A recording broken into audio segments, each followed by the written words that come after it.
Alright guys, number 3 on the first page of homework. All you have to do is write a story that matches this equation. So I want you to be a little creative here. Just come up with something on your own. Name of somebody that does X of something, and then that plus right there, you should be using more, the word more.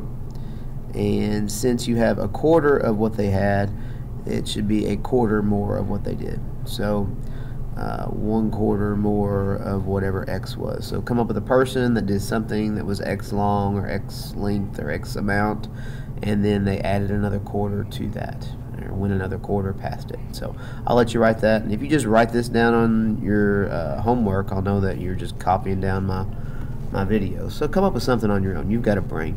4 to 5 is the ratio that we're dealing with here, and we just want to pick all the ones that are equal. So 4/5 is another way to think about this, the fraction. So which of these fractions reduce to 4/5? Well, 8/10 does, and you cut both of them in half.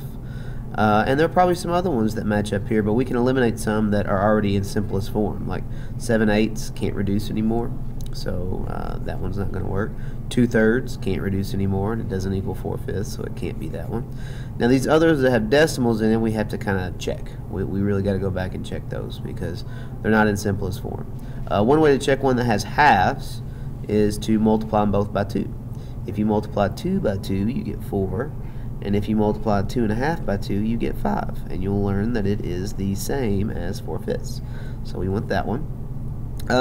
These are the ones that have 0.5 in them. There are some, tricks to getting those where they don't have decimals into them. But another trick that you can use if you have our calculator or any calculator is you can just divide them. You know that when you do 4 divided by 5 for 4/5, you get 0.8. So that means you should get 0.8 when you divide the ratio of the two numbers that you're involved with. So for this one, when you do 3 divided by 3.75, if you don't get 0.8, you know that it's not proportional to 4/5. But you do. So that's actually the same as 4/5. If you hit the double arrow, you can see there.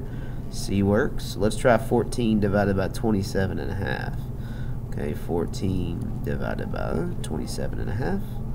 And that one doesn't work. So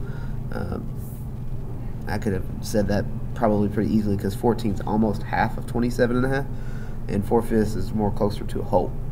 So A and C there. Jada's making a circle, so we've got our Call Dr. Rico table. Fill out all of our parts of a circle, r squared, and area. The diameter is 12. And she bought 180 centimeters of ribbon to glue around. So she wants to know how many invitations that she can make with 180 centimeters. So we need circumference. We don't even need the area part. So we just multiply by pi. 12 times pi, 3.14, is equivalent to 37 and 68/100ths.